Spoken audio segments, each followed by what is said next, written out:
యండమూరి గారు రచించిన 'విజయానికి ఆరో మెట్టు' అనే పుస్తకంలో ఒక చిన్న పాయింట్ ఉంటుంది. నువ్వు ఫ్లైట్‌లో ప్రయాణం చేస్తున్నావు. నీ చేతిలో ఒక కర్చీఫ్ ఉంది. ఆ కర్చీఫ్ నీ ప్రియురాలిచ్చిన కర్చీఫ్.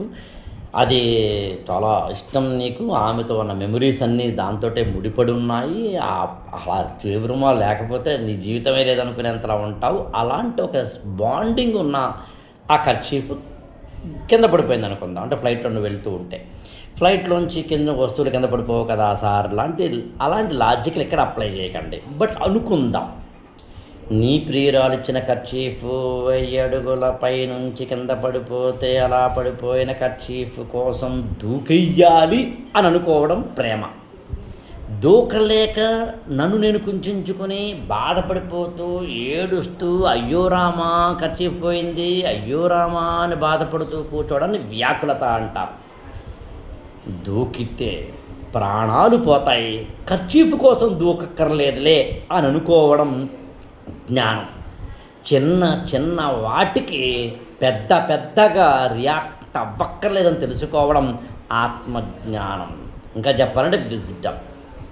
అలా కాదండి, ఎలాగైనా సరే నేను దూకేయాల్సిందే, ఈ కర్చీఫ్ లేదు నేను బతకలేను అని కనుక అనుకుంటే దాన్ని సెంటిమెంట్ అంటాం.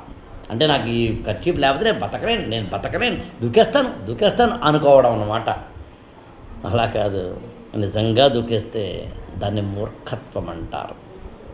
దేనికి ఎంత రెస్పాండ్ అవ్వాలో రియాక్ట్ అవ్వాలో తెలుసుకోకపోతే జీవితంలో మూర్ఖులమవుతాం. కాస్త అర్థం చేసుకోకుండా జీవితాన్ని పయనిస్తే సెంటిమెంటల్ ఫూల్స్ అవుతాం.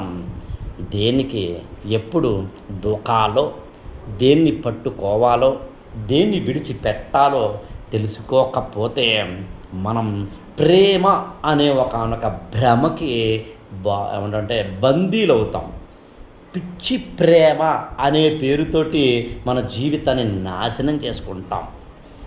తామరాకు మీద నీటి బొట్టులా ఎలా ఉండాలో, ఏది పోయినా పర్వాలేదు, ఏది వచ్చినా పొంగిపోక్కర్లేదనే దాన్ని అంటామో దాన్నే జ్ఞానం, ఆత్మజ్ఞానం అని తెలుసుకోవచ్చు.